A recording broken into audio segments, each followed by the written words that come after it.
Ndugu mtazamaji wa Sibuka TV na msikilizaji wa Lindi FM 85.7, ni kusalimu kupitia jina la Yesu Kristo.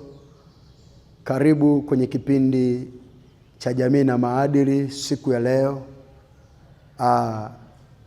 Uko na mimi mtumishi wa Mungu, naitwa mchungaji Raxmidas Elias Malamla. Ni mchungaji, niko jiji la Mwanza, nachunga kanisa la EAGT Ebeneza, liko mtaa wa Buganda, manispaa ya Ilemela, maeneo ya Mwanza International Airport. Na nikukaribishe kwenye kipindi hiki ili tuende pamoja. Niombe na kisha tuweze kuendelea. Baba Mungu, ninakushukuru kwa siku ya leo ambayo Bwana umeifanya kuwa ni mpya tena. Tuko hapa kwa ajili ya kujifunza neno lako la uzima. Mbariki mtazamaji wa Sibuka TV na msikilizaji wa Lindi FM.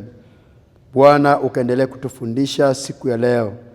Tunaamini mengi kutoka kwako kwa sababu wewe ni mwaminifu, na neno lako linasema wewe ni Mungu utufundishaye ili tupate faida. Roho Mtakatifu ukatawale ili tuweze kuendelea vizuri, katika jina la Yesu aliye Bwana na Mwokozi wa maisha yetu. Unaweza kusema amina mahali ulipo. Kama nilivyojitambulisha majina yangu, niende moja kwa moja kwenye somo ambalo tunajifunza siku ya leo. Leo nitafundisha somo ambalo linasema jinsi ya kumfanyia Mungu ibada. Jinsi ya kumfanyia Mungu ibada. Nitazungumza ibada kwa kina sana na namna ambavyo tunapaswa kufanya ibada kwa Mungu. Tunapozungumzia ibada tunamaanisha nini? Kwa mujibu wa maandiko, tutaangalia maandiko matakatifu na tutaona ibada ni kitu gani. Ibada ni heshima ambayo inatolewa na mtu kwa Bwana. Anaweza akawa ni Bwana Mungu aliye juu.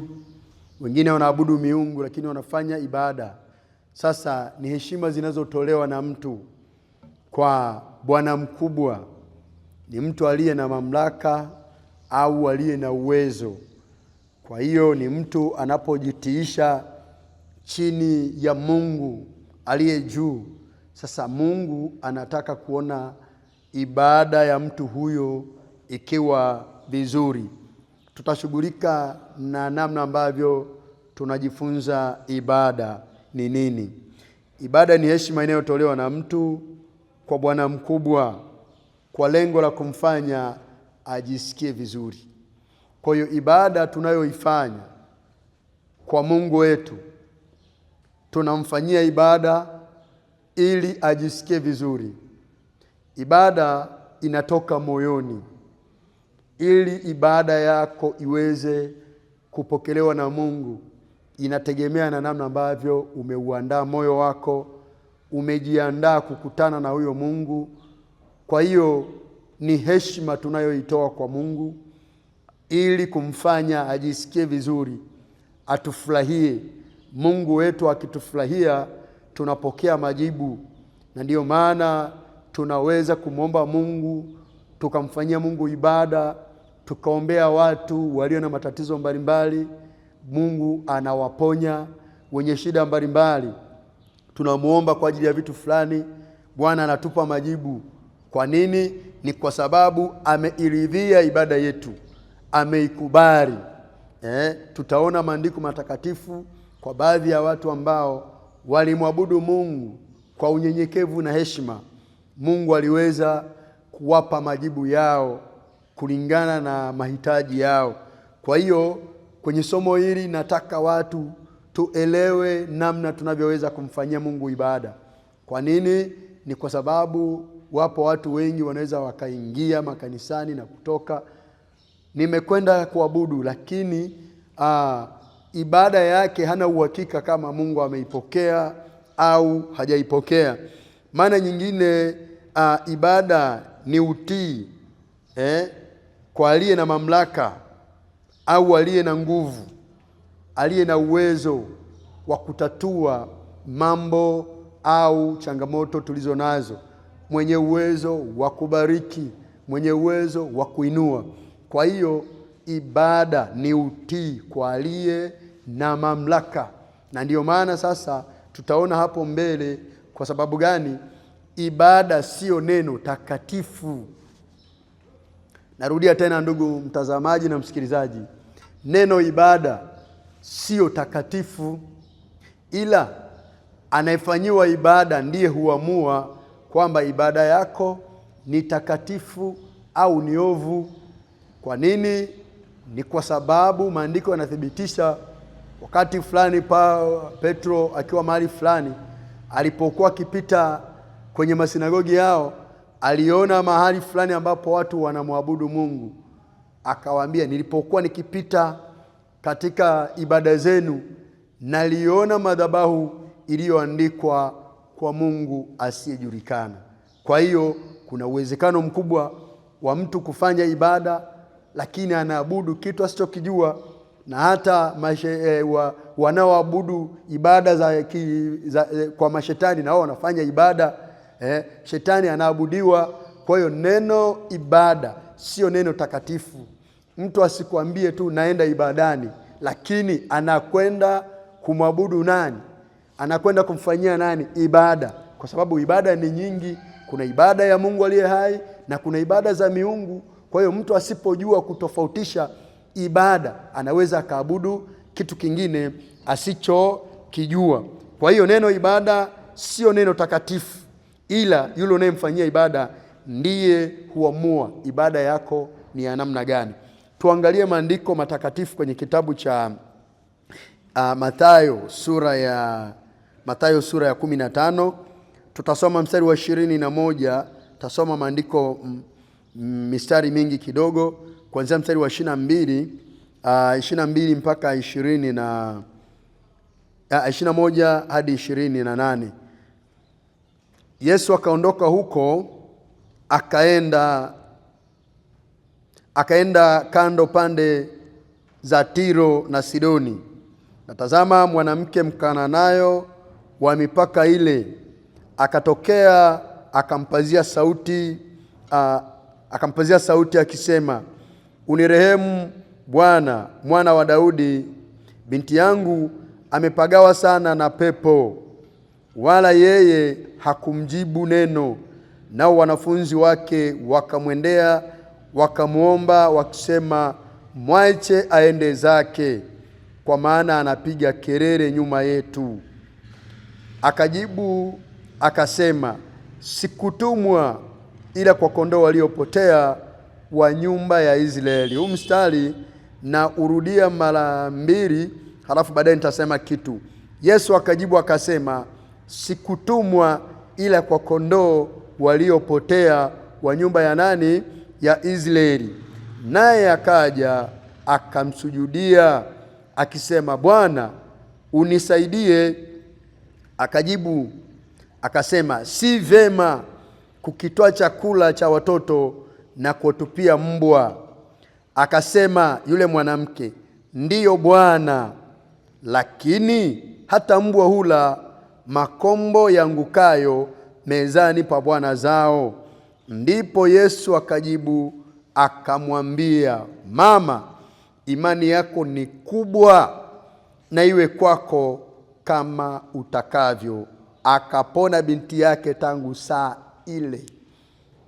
Sasa huwa nikifika kwenye ibada ya huyu mwanamke, naanza kuona sasa umuhimu wa hiki ninachokifundisha.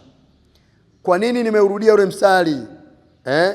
Ule mstari aliposema, ule mstari wa 25, naye akajibu mstari wa 26 akajibu akasema, mstari wa 25 akamsujudia, akajibu akasema, mstari wa 24 akasema, akajibu akasema, sikutumwa ila kwa kondoo waliopotea wa nyumba ya Israeli.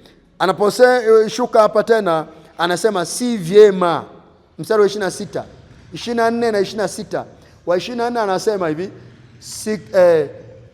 sikutumwa ila kwa kondoo waliopotea wa nyumba ya Israeli.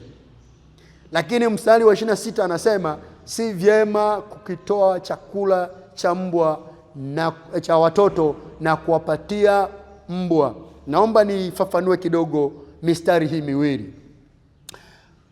Wakati Yesu anaanza kufanya kazi yake, amekubali, kaitikia wito wa Mungu wa kumtuma duniani ili aje afanye kazi. Kazi yake ya kwanza ilikuwa ni kuwapatanisha Waisraeli na Mungu kwa agano la Mungu na Ibrahim.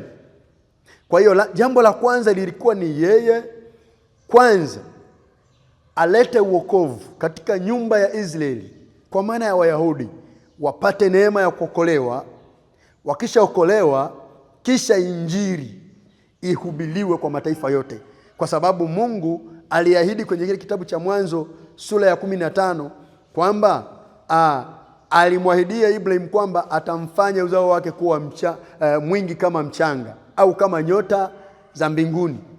Lakini pia akamwambia na mataifa yote ya ulimwengu huu yatabarikiwa kupitia yeye. Na ndio maana Injili ya Yohana ile sura ya kwanza ule mstari wa 11 inasema hivi: alikuja kwake, lakini hao walio wake hawakumpokea. Alikuja kwake, lakini hao walio wake hawakumpokea. Ukisoma mstari wa 12 anasema bali wote waliompokea aliwapa uwezo wa kufanyika watoto wa Mungu. Sasa ndugu mtazamaji na msikilizaji wangu, unaelewa hapa sasa kwamba Mungu alimtuma Yesu. Cha kwanza ilikuwa ni kuwapatanisha Wayahudi na Mungu wao kwa agano aliloagana na Ibrahim. Ilikuwa ni cha kwanza hicho. Sasa wao wakamkataa, na ndio maana mstari unasema alikuja kwake, lakini hao walio wake hawakumpokea. Sasa tunaporudi kwenye mstari kwenye Injili ya Mathayo, Yesu anatakiwa sasa kutoa huduma kwa mwanamke Mkananayo ambaye ni mataifa, sio Myahudi, lakini ana shida yake. Binti yake ana matatizo ambayo yanamtaka daktari bingwa ambaye ni Yesu Kristo. Sasa akamwambia, mwanangu amekuwa akipagawa na pepo mara kwa mara, naomba unisaidie. Yesu jibu lake la kwanza akasema, sikutumwa ila ni kwa nyumba sikutumwa kwa watu waliopotea ila kwa watu waliopotea wa nyumba ya Israeli. Maana yake ni kwamba Yesu analazimishwa kutenda muujiza kabla ya wakati ambao ilitakiwa kwanza aanze na Wayahudi wa Israeli ili awarudishe kwenye himaya ya Mungu, kwenye ahadi ya Mungu ya kuwarudisha kwamba yeye ni Mungu wao na wao ni watoto wake. Sasa analazimishwa, anaambiwa amsaidie huyu mwanamke Mkananayo, ni mataifa ambaye si Muisraeli. Sasa Yesu akasema, sikutumwa ila ni kwa watu waliopotea wa nyumba ya Israeli. Sasa mwanamke huyu akakutana na jibu jingine la kustajabisha sana. Anaambiwa, siwezi kukitoa chakula cha watoto na kutupia mbwa. Maana yake huyu mama alionekana kama kwa kuwa ni mataifa hakustahili kutendewa muujiza kwa wakati huo. Maana yake chakula kizuri kimeandaliwa kwa ajili ya watoto, hawezi akakitoa ili awatupie mbwa. Maana yake ni watu ambao hawakustahili kupokea muujiza huo kwa wakati huo. Sasa tunapojifunza kwa habari ya kumfanyia Mungu ibada, na ibada ni utii, huyu mwanamke anamwambia Bwana, hata hao mbwa hula makombo yanayodondoka mezani kwa bwana zao na wanashiba.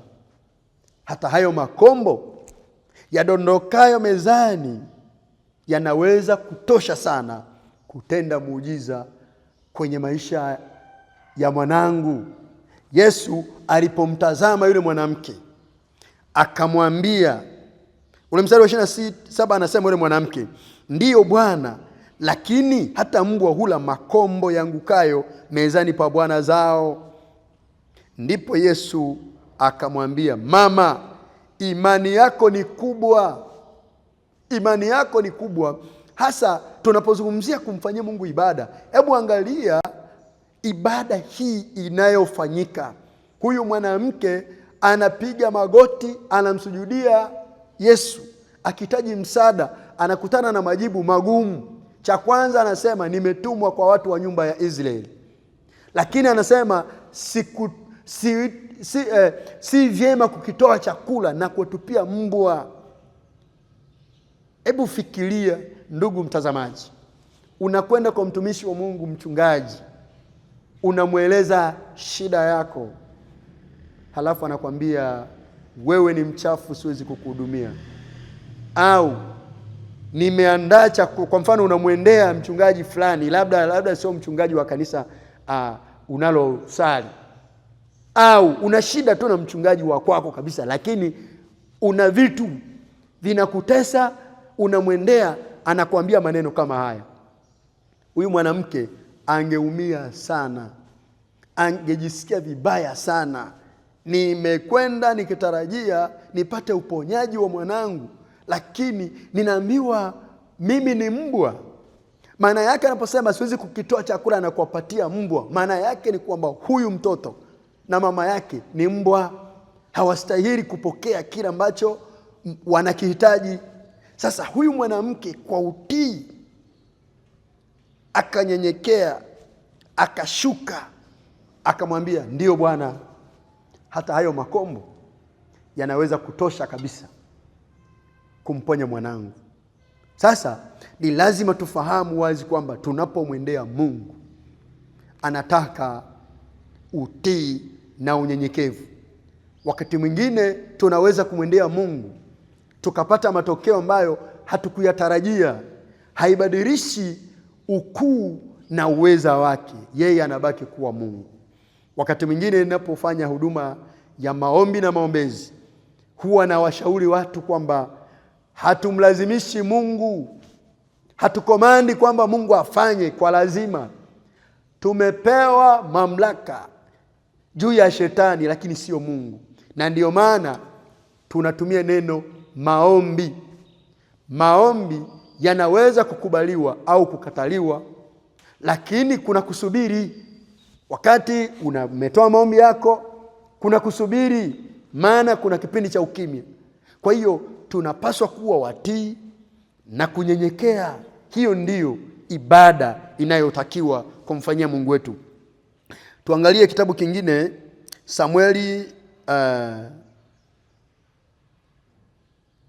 tuangalie Samueli wa pili. Samueli wa pili sura ya 6. Samueli wa pili sura ya 6. Tusome kuanzia mstari wa 13. Mstari wa 13, Biblia inasema hivi. Kuanzia mstari wa 13 na tutasoma hadi 23. Tutaona maisha ya Daudi wakati akifanya ibada kwa Mungu.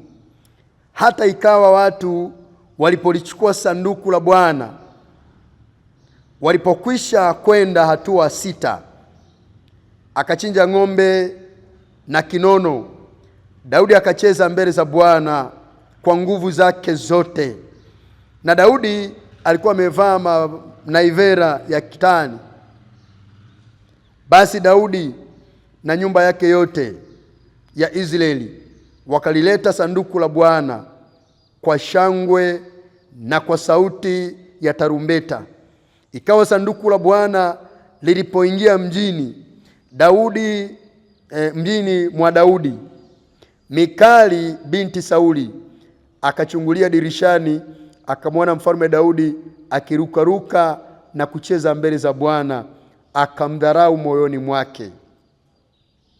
Wakaliingiza sanduku la Bwana na kuliweka mahali pake katikati ya hema aliyoipiga Daudi kwa ajili yake. Naye Daudi akatoa sadaka za kuteketezwa na sadaka za amani mbele za Bwana.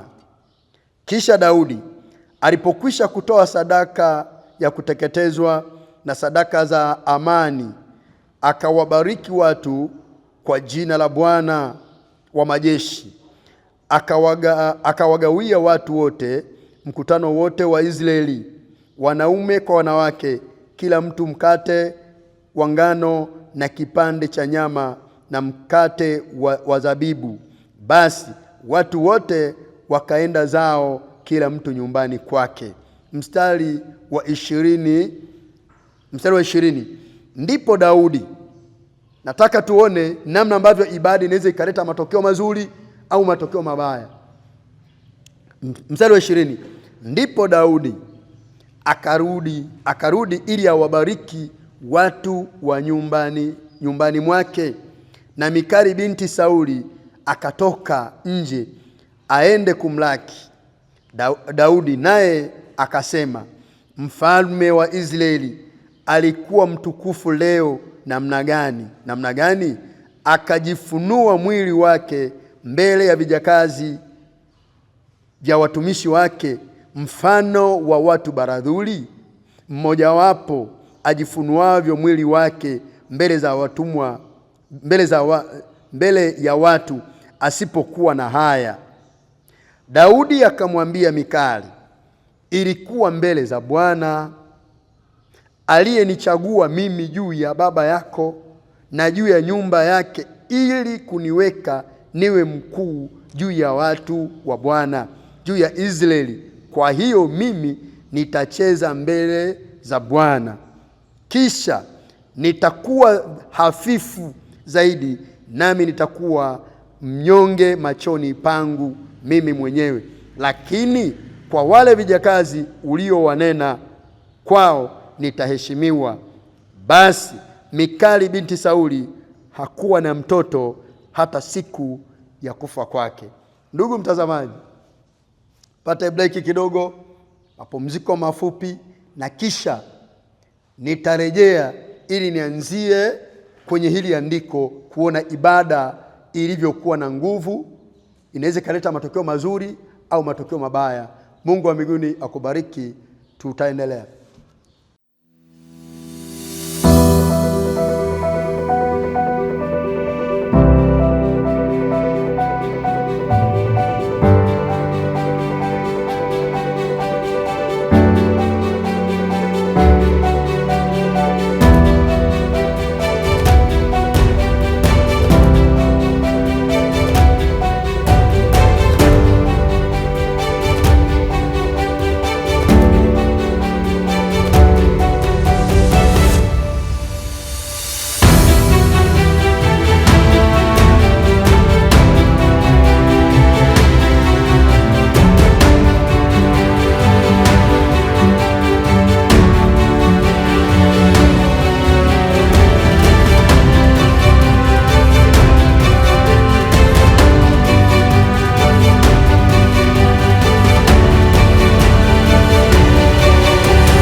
Asante ndugu mtazamaji, tumerejea tena, na wakati tunapumzika nilikuwa nasoma hiki kitabu. Nimemaliza kusoma kitabu hiki cha Samueli wa pili sura ile ya 6 kuanzia mstari wa 13 hadi wa 23. Ni habari ambayo ukitafakari vizuri utaona umuhimu wa kuheshimu ibada. Ibada ni kitu muhimu sana. Andiko hili linazungumzia maisha ya Daudi. Wakati Daudi amepokea sanduku la Bwana linaingia kwenye mji wake rasmi, kwa sababu sanduku la Bwana alikuwa ameliweka kwenye mji fulani, kwa sababu kulikuwa na shida inatokea pale ambapo sanduku la Bwana analishika mtu ambaye hahusiki na huduma hiyo. watu walikuwa wanakufa.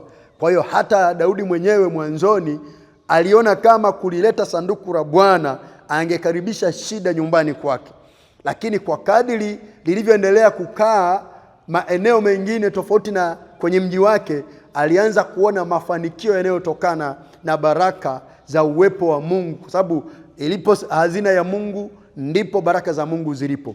Akaagiza watu wakalifuatilia sanduku la Bwana wakalileta. Wakati wanalileta, Daudi alifurahi sana. Alipofurahi akaanza kucheza. Na ndio maana huwa inafika wakati mtu anaweza akawepo ibadani, hasa ibada zetu za kirokole, watu waliookoka, likifika swala la kumsifu Mungu huwa hatuangalii heshima. Tunachokiangalia ni kwamba ninamfanyia ibada nani. Kati mwingine tunafanya ibada hii, mimi mchungaji sio bosi katikati ya ibada. Mimi sio bosi, mimi sio, yani inafika mahala na muabudu Mungu, bosi ni Mungu wetu. Kwa hiyo watumishi wa Mungu, tunapokuwa kwenye kipindi cha kumsifu Mungu, hatupaswi kuingiza sifa za kiumbe yeyote wala kuingiza kitu kingine chochote. Na hata tuwasaidie hata vijana wetu wanaotuongozea hivi vipindi. Unaweza ukashangaa kabisa, mko kwenye kipindi cha sifa, tunamsifu Mungu, lakini unashangaa nyimbo zinazoimbwa pale hazina uhusiano kabisa na kupeleka sifa kwa Mungu. Ni muhimu sana kuangalia watumishi wa Mungu kwamba tunapokuwa kwenye hali ya kumfanyia Mungu ibada, tunasema tunamsifu Mungu. Sasa katikati ya sifa, nyimbo zote zinazoimbwa ni lazima zimpe Mungu utukufu. Ni Mungu peke yake. Hakuna kufarijiana hapo, kwa sababu tumekubaliana kwamba ni wakati wa kumsifu Mungu. Huwezi ukakuta mtu anaimba wimbo wa kufariji, wa kutia moyo wakati wa sifa. Kwa hiyo sasa unapofika wakati wa kumsifu Mungu, tunapaswa kumsifu Mungu. Kama kuna uwezekano huo, wewe cheza mbele za Mungu, jiachie kwa Mungu, yani fanya chochote unachoweza kukifanya ili Mungu afurahi. Sasa Daudi alipoona sanduku la Bwana linaingia kwenye mji wake, na akalipokea na kuliweka kwenye chumba maalum alichokuwa amekiandaa kwa ajili ya mapokezi ya hilo sanduku la Bwana. Maandiko yanasema hivi, Daudi alicheza sana kiasi cha kwamba nguo baadhi zilianza kudondoka kwa sababu alicheza. Sasa cha kushangaza, mke wake Mikali akachungulia dirishani, akaona ile furaha ya mfalme ambaye ni mume wake anavyocheza. Akajisikia vibaya na kuona kwamba mfalme anamdhalilisha kwa sababu anacheza isivyostahili. Anaongea maneno ya ajabu sana. Anaongea maneno ya ajabu. Huu mstari wa 20. Ndipo Daudi akarudi. Anarudi kwa furaha ili awabariki watu wa nyumba yake. Kwa sababu gani? Ibada, amefurahi, amefanya ibada kwa Mungu. Watu waliokuwa wamelibeba lile sanduku, akatoa sadaka za kuteketezwa kwa Bwana, lakini akawabariki mkate na kipande cha nyama. Amefurahi. Kwa hiyo alikusudia kwenda nyumbani akawabariki na yeye familia yake. Sasa mapokezi anayokutana nayo, anakutana na mapokezi ya dhihaka. Mwanamke huyu anamdhihaki kwa sababu gani? Ameona anafanya vituko mbele za Mungu. Na hata sasa wakati mwingine tunapokuwa tunamsifu Mungu, niliwahi kuona mahali fulani, nimekwenda kufanya huduma, tunamsifu Mungu. Mtu mmoja alikuwa amekuja kanisani siku hiyo, ni mgeni na ni mheshimiwa. Waheshimiwa, Mungu awabariki sana. Mungu amewapa hivyo vyeo mlivyo navyo, ni kwa neema tu. Wapo watu wengi ambao wangestahili kukaa kwenye hicho kiti, lakini wewe Mungu amekuamini, amekuweka pale. Unapaswa tu kumheshimu. Linapokuja swala la kumheshimu Mungu, mheshimiwa anabaki kuwa Mungu peke yake. Sasa wakati tunaendelea kusifu, yule mheshimiwa akawa anaangalia, anamuona mchungaji analuka, anacheza hivyo. Kafika wakati yule ndugu Ibada ilipoisha, yule ndugu aliondoka kanisani akaenda Jumla, kwa sababu nilikuwa nafanya semina pale. Ilikuwa ni siku ya pili ya semina, hatukumuona. Tukatuma watu ambao walikuwa wanafanya naye kazi kwenye ofisi fulani, wakamfuatilia. Majibu aliyoyatoa ni kwamba kanisa lenu halina ustaarabu. Halina nini? Halina ustaarabu. Watu wanacheza vurugu tu, yani hata utulivu hakuna. Sikiliza ndugu mpendwa, tunapokutana mbele za Bwana, tunayemfanyia ibada ni Mungu. Tunajitahidi kila mmoja afanye chochote anachoweza ili kuhakikisha kwamba Mungu anafurahi. Ibada tunayoifanya ni ya Mungu. Ibada sio ya kwetu, ila ni ya Mungu. Sasa cha kushangaza, Mikali anampa mapokezi ya ajabu. Mstari huu anasema, na Mikali binti Sauli akatoka nje aende kumlaki Daudi, naye akasema, mfalme wa Israeli alikuwa mtukufu leo namna gani, akijifunua mwili wake mbele ya vijakazi vya watumishi wake, mfano wa watu baradhuli, mmojawapo ajifunuavyo mwili wake mbele ya watu asipokuwa na aibu. Maana yake ilionekana kana kwamba huyu mfalme sasa mambo anayoyafanya ni ya hovyo. Mtu mzima kama wewe, mfalme mheshimiwa, watu wanakuheshimu, kuna watu wanawajibika kwako, na wao wana wafanyakazi wao, unadiriki kucheza hovyo, aibu. Akakutana na maneno ya dhihaka, lakini namshukuru Mungu, Daudi alijibu kwa hekima ambayo ilikuwa na mambo mazito ndani yake. Mstari wa 21 anasema hivi, Daudi akamwambia Mikali, ilikuwa mbele za Bwana aliyenichagua mimi juu ya baba yako. Ukiliangalia hili andiko, yalikuwa ni kwa lugha nyepesi, naweza nikasema ni kama masimango hivi. Nikitumia neno masimango, nadhani unaweza ukanielewa ndugu mtazamaji na msikilizaji wangu. Kwa nini? Anamwambia kwamba Daudi alikuwa mbele za Bwana aliyemchagua yeye ashike nafasi ya baba yake Mikali. Maana yake ni nini? Kwamba hii nafasi nilionayo, huyu Mungu niliyekuwa nacheza mbele yake alinichagua mimi, akamuondoa baba yako katika nafasi hiyo, akaniweka mimi. Na ndio maana ninaweza kucheza, kwa sababu sikustahili. Kama ni sifa sikuwa nazo. Yamkini aliwaza hivyo, lakini anamwambia kwamba nilikuwa mbele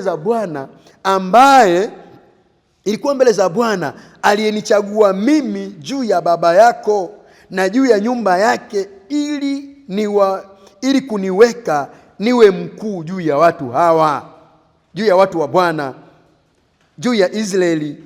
Anasema, kwa hiyo mimi nitacheza mbele za Bwana. Anasema nitacheza mbele za Bwana, haijalishi. Halafu mstari wa 22 anasema hivi, kisha mimi nitakuwa dhaifu, nitakuwa hafifu zaidi, nami nitakuwa mnyonge machoni pangu mimi mwenyewe. Ibada tunayoifanya ifike mahala tusijisifu sisi wenyewe.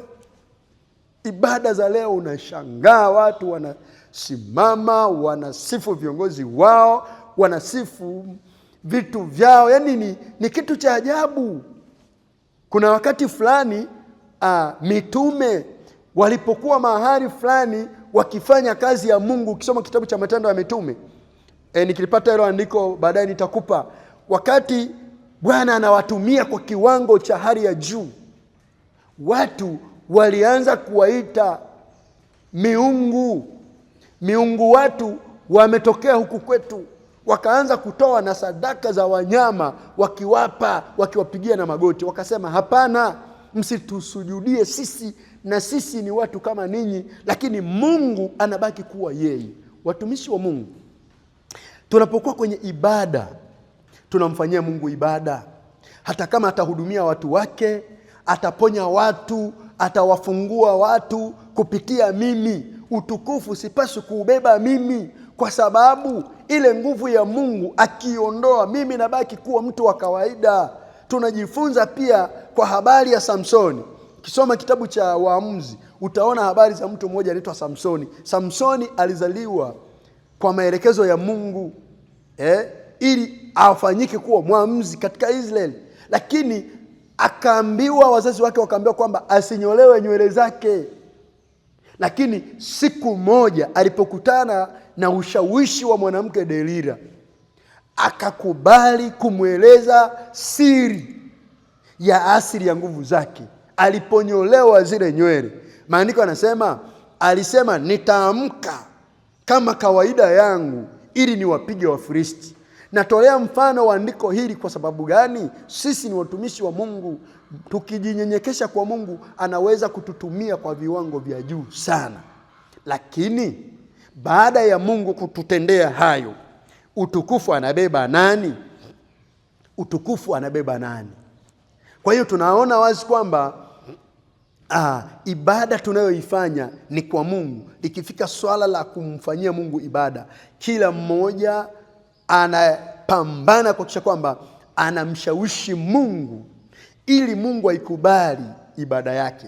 Tunaona wazi kabisa kwamba Daudi anapata kibali kwa Mungu. Mungu anaipokea ibada ya Daudi, anafurahia namna Daudi alivyomfanyia Mungu ibada, namna alivyomsifu, namna alivyocheza, namna alivyorukaruka, namna alivyofurahi. Sasa huyu mtu aliyeona kwamba huyu mtu amevuka mipaka kwa sababu ya heshima ya nafasi yake kama kiongozi, akajisikia vibaya. Ukisoma huu mstari wa mwisho wa 23, Biblia inasema hivi,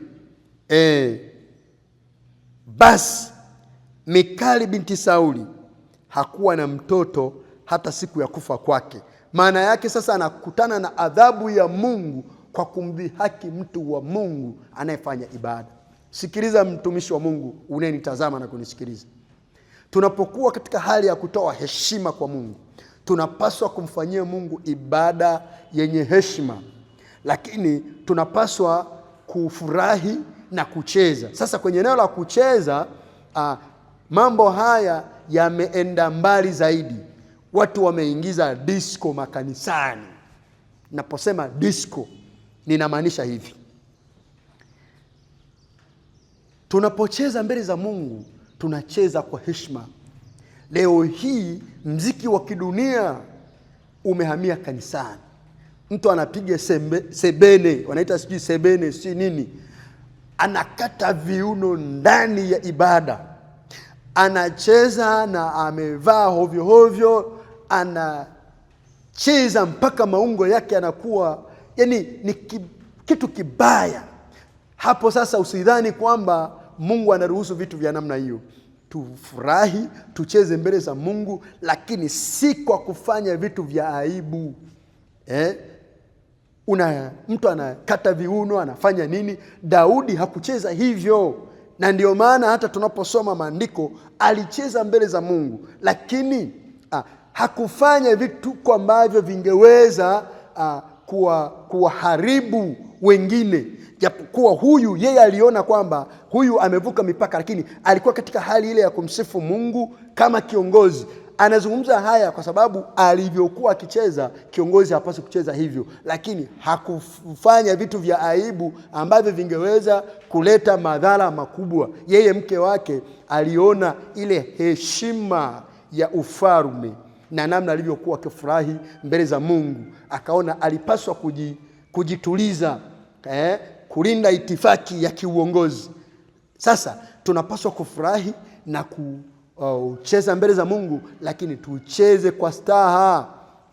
Sio unaingia kanisani unakata viuno, unafanyaje, ni mama fulani hivi anacheza hovyo hovyo. Hapana, vitu vya namna hiyo havimpi Mungu utukufu. Na ndio maana nikasema hivi, neno ibada sio neno takatifu, bali anayemfanyiwa ibada ndiye huamua ibada yetu ni takatifu au ovu. Tuangalie andiko lingine hapa. Kitabu hiki cha Matendo ya Mitume. Kitabu cha Matendo ya Mitume sura ya 13. Matendo ya Mitume sura ya 13 mstari wa kwanza, sura ya 13 mstari wa kwanza. Matendo ya Mitume. Tusome kitabu cha Matendo ya Mitume sura ya 13. Sura ya 13 tusome mstari wa kwanza na wa pili. Wakati wa uteuzi wa Barnaba na Sauli. Mstari wa kwanza Biblia inasema hivi: na huko Antiokia katika kanisa lililokuwako palikuwa na manabii na walimu, nao ni Barnaba na Simeoni aitwaye Nigeri na Lukio Mkirene na Manaeni aliyekuwa ndugu wa kunyonya wa mfalme Herode na Sauli. Mstari wa pili: basi hawa walipokuwa wakimfanyia Bwana ibada na kufunga, Roho Mtakatifu akasema, nitengeeni Barnaba na Sauli kwa kazi ile niliyowaitia. Walipokuwa wakimfanyia Bwana ibada. Andiko hili linatuthibitishia wazi kwamba tunapofanya ibada tunamfanyia Mungu. Hatufanyi ibada kwa ajili yetu. Kwa kama tunamfanyia Mungu ibada, ni lazima ibada yetu iwe ni ya utukufu, iwe ni ya heshima, iwe ni ya nidhamu ya kumpa Mungu utukufu. Lazima maandalizi yake yawe ni mazuri. Unajiandaa kiroho, unajiandaa kimwili pia. Kimwili unajiandaaje? Unapomwendea Mungu, unakwenda ukiwa umevaa nadhifu, umevaa vizuri. Sio tu unavaa tu bora umevaa. Jaribu kufikiri. Huwa nawaambia mifano hii kwamba wewe ni mtumishi wa Mungu au ni Mkristo uliyeamua kumchagua Yesu kuwa Bwana na Mwokozi wa maisha yako. Sasa angalia tofauti iliyopo unavyokwenda kumfanyia Mungu ibada na namna ambavyo utakwenda ukipewa mwaliko na kiongozi, aidha mkuu wa wilaya, mkuu wa mkoa au mheshimiwa rais. Anakuita kwamba nataka nikutane na mtu fulani siku fulani, niambie maandalizi yako yanakuwaje? Je, utakwenda na hiyo nguo ambayo huo unaenda nayo wakati wa ibada? Ili ni swali jiulize. Nataka nikwambie kwamba watu wanapopata ratiba, mwaliko maalum wa kwenda kukutana na kiongozi wake, nimetumia hawa ni viongozi, tunawaheshimu, lakini hawawezi kulingana na Mungu kwa namna Mungu alivyo na utukufu wake ulivyo. Ni viongozi wetu, lakini linapokuja swala la Mungu tunapaswa kufanya zaidi ya hapo. Kwa kama ni heshima, kama naweza nikavaa nguo nzuri ili mheshimiwa nikifika pale asinione nimekaa hovyo hovyo, ndivyo tunavyopaswa kuvaa na kwenda mbele za Mungu. Wakati mwingine watumishi wa Mungu tunawachanganya sana watu. Unakwenda madhabahuni na unajua kabisa kwamba wewe ndiye mnenaji, unakwenda umevaa hovyo hovyo. Sikiliza nikwambie mtumishi wa Mungu, tunapokwenda mbele za watu, cha kwanza kabla hata hawajatusikiliza ujumbe, yaani hujasema ujumbe unaofundisha kwa siku hiyo, watu wakikuangalia ulivyovaa na muonekano wako, maisha yako, yaani unavyoonekana, kabla hujawasilisha ujumbe wako, tayari watu wengine unaanza kuwaharibu. Au kama umekaa vizuri, tayari watu wanaanza kukuelewa kabla hujasema chochote. Ujumbe wako unabeba sehemu ndogo sana, lakini muonekano wako unabeba asilimia kubwa sana ya kufikisha ujumbe na kupokelewa kwa urahisi. Kwa ujumbe wako unaweza kuwa ni mzuri sana, lakini kwa namna ya muonekano wako unavyojiweka kwa watu unaowahudumia, utaonekana ni mtu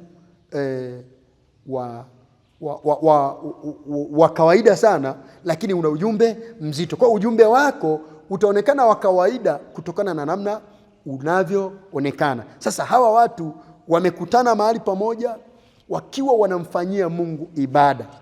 Ndipo Mungu akajifunua kupitia Roho Mtakatifu, akasema nao, akawaambia, nitengeeni Barnaba na Sauli kwa kazi niliyowaitia. Kwa nini? Ni kwa sababu walikuwa wakimfanyia Mungu ibada. Mungu ndiye tunamfanyia ibada. Tunaifanya ibada kwa Mungu wetu, halafu yeye anaipokea ibada. Anapoipokea ibada yangu, anapoipokea ibada yako, ndipo sasa anakupa kile unachostahili. Na ndio maana anasema kwenye kile kitabu cha Injili ya Yohana sura ya 15 mstari wa 7, anasema, ninyi mkikaa ndani yangu na maneno yangu yakikaa ndani yenu, ombeni lolote. Kwa hiyo tunapokaa ndani yake, maana yake tunakuwa na uhusiano wa kiibada. Niwapo nyumbani, niko pamoja na Mungu. Niwapo barabarani, niko na Mungu. Uhusiano wangu na Mungu unakuwa ni wa kudumu. Kuna watu wanakuwa na Mungu wanapokuwa kanisani, na akitoka kanisani uhusiano na Mungu unaishia hapo mpaka siku nyingine ya ibada ndipo atakutana na Mungu. Hapana, Mungu yupo kila mahali kwa wakati mmoja. Lakini Mungu ana hizi sifa tatu ambazo hapana mwanadamu au kiumbe kingine aliye nazo hizi sifa. Yupo kila mahali kwa wakati mmoja, lakini anajua kila kitu na anaweza yote. Sasa kwa kuwa sasa huyu ni Mungu, yupo kila mahali kwa wakati mmoja, hakai kwenye mahekalu yaliyojengwa kwa mikono ya wanadamu, anakaa ndani yetu. Na ndiyo maana Yesu alipokuwa akizungumza na Nikodemu kwenye ile Injili ya Yohana sura ya 14 ule mstari wa 23, Yesu akajibu akamwambia, mtu akinipenda atalishika neno langu, na Baba yangu atampenda, nasi tutakuja na kuweka makao ndani yake. Kwa hiyo sasa tunapozungumzia uwepo wa Mungu, ibada, tunapomfanyia ibada, tunapaswa kuwa na maisha ya kila siku. Uhusiano wetu na Mungu tunazidi kuboresha kila siku. Kila unapoamka, ongea na Mungu, kwa sababu uko naye, yuko ndani. Anasema tutakuja na kuweka makao ndani. Kwa hiyo anapokuwa ndani yetu, sisi ni hekalu la Roho Mtakatifu. Anapokuwa ndani yetu, hatuna haja ya kufikiri vitu vingine. Tuwe naye wakati wowote. Tutakuwa naye nyumbani, tutakuwa naye kazi, barabarani, tutakuwa naye ofisini, tutakuwa naye mahali popote. Kwa hiyo huwa ninasema hivi, mtu yeyote anapokuwa kabla anapowaza kufanya jambo lolote lililo baya, mawazo hayo yamemwijia, anakumbuka kuangalia kushoto, kulia, mbele, nyuma. Akumbuke wazi kwamba Mungu yuko mahali alipo, anamtazama. Kwa ibada tunamfanyia Mungu, na Mungu anakaa ndani yetu. Anapokuwa anakaa ndani yetu, yeye anatusaidia. Na ndio maana ukisoma katika Zaburi ile sura ya 34 ule mstari wa 7, anasema malaika wa Bwana hufanya kituo wakiwazunguka wamchao Bwana, kwa lengo la kuwaokoa, kuwalinda na kuwaokoa. Kwa mahali ambapo Mungu yupo, naamini ulinzi umeimarishwa. Mfumo wa Mungu ni sawa na, mfumo wa Mungu ni wa kipekee sana. Na ndio maana hata hizi mamlaka za serikali zimekopi baadhi ya vitu kutoka kwenye mamlaka ya Mungu. Mfano, ikulu ilipo, ulinzi uliopo huwezi ukaulinganisha na ulinzi ulioko maeneo mengine. Kwa nini? Ni kwa sababu ikulu ilipo, Mheshimiwa Rais, raia namba 1 alipo, lazima ulinzi wake uwe tofauti. Kwa nini? Raia namba 1 yuko pale, mheshimiwa yuko pale. Sasa huu ni mfumo wa kidunia, lakini Mungu alipo, ulinzi upo wa kutosha. Na ndio maana andiko hilo linasimama na kusema kwamba malaika wa Bwana wanafanya kituo wakiwazunguka wamchao Bwana ili kuwalinda na kuwaokoa. Kwa nini wanafanya kituo? Ikulu iko pale. Kwa mujibu wa Yohana 14:23 kwamba mtu akinipenda atalishika neno langu na Baba yangu atampenda, nasi tutakuja na kuweka makao ndani yake. Kwa tunapofanya ibada tunamfanya Mungu afurahi, ajisikie vizuri. Akitufurahia tutapata baraka, tutapokea majibu ya maombi yetu tunayapokea baada ya kuwa Mungu ameturidhia, ameridhika na maombi yetu, ameridhika na ibada yetu, ameridhika na matoleo yetu, ameridhika na kila kitu tunachokifanya katika ibada. Na ndio maana natoa angalizo kabisa kwamba mahali ambapo tunakutana watu wa Mungu, mahali ambapo mnakutana watu wa Mungu, tunapaswa kuangalia ni nani tunamuinua. Tumuinue Kristo peke yake. Mungu ainuliwe peke yake katika ibada hiyo. Tusome andiko moja tu la mwisho hapa. Andiko hili ni Warumi sura ya 12. Warumi sura ya 12, Biblia inasema, basi ndugu zangu, na wasihi kwa huruma zake Mungu, itoweni miili yenu iwe dhabihu iliyo hai, takatifu, ya kumpendeza Mungu, ndiyo ibada yenu yenye maana. Ibada yetu yenye maana inatutaka tujitoe, miili yetu iwe dhabihu. Namna gani mwili wako unautumia kuifanya kazi ya Mungu? Watu wengi wametumia miili yao katika mambo yasiyofaa. Wametumia miili yao katika ukahaba, wametumia miili yao kufanya zinaa, wametumia miili yao kufanya matukio ya ajabu. Na kumbe Mungu anataka atukuzwe kupitia miili yetu. Mungu anataka ainuliwe kupitia viungo vyetu. Mikono yangu imtukuze Mungu, iwe ni kwa kupiga makofi au kufanya kazi ya Mungu. Miguu yangu ifanye kazi kumtukuza Mungu. Yaani kila kiungo. Itoweni miili yenu iwe dhabihu iliyo hai, takatifu, ya kumpendeza Mungu, ndiyo ibada yenu yenye maana. Mtazamaji wa Sibuka TV, ushauri wangu tu ni kwamba Mungu akupe neema, ujue namna ya kumfanyia Mungu ibada. Tunapokutana ibadani, tunamfanyia Mungu ibada, hatujifurahishi sisi wenyewe. Kwa hiyo ni muhimu sana kuangalia namna tunavyoendesha ibada zetu. Somo letu linasema jinsi ya kumfanyia Mungu ibada. Kupitia somo hili nitafundisha vitu vingi. Kupitia ibada tunapata nini? Mungu ni mwaminifu. Tutaendelea wakati mwingine, somo bado linaendelea. Ni kushukuru sana kwa muda wako ulioutoa kwa ajili ya kunitazama, kwa ajili ya kujifunza somo hili. Na wewe unayenisikiliza kupitia Lindi FM 85.7, Mungu akubariki sana. Mimi ni mchungaji, naitwa Mchungaji Raxmidas Elias Malamla. Niko hapa Mwanza Kaskazini na ni mhasibu pia wa CGM jimbo hili, na Mungu akubariki sana.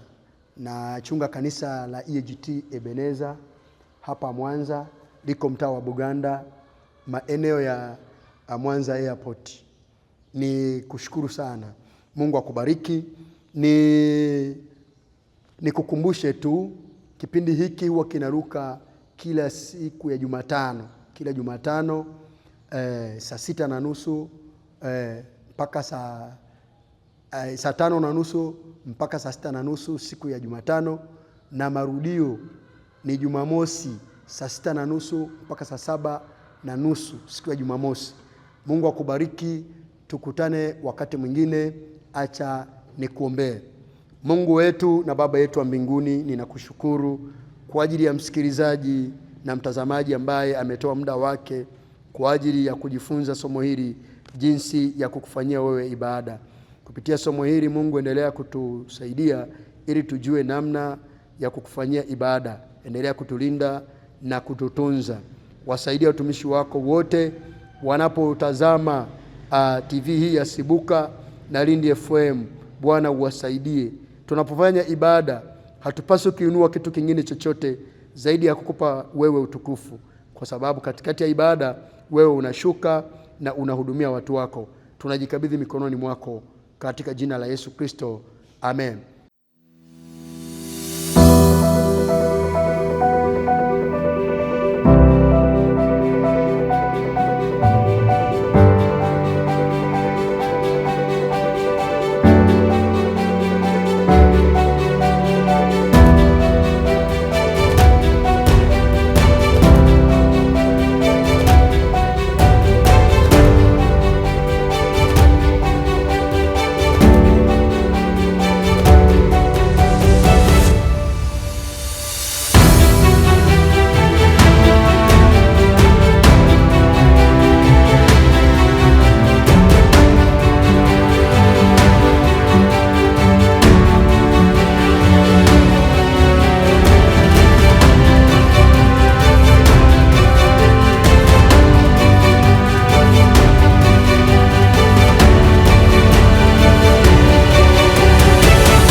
Sibuka TV.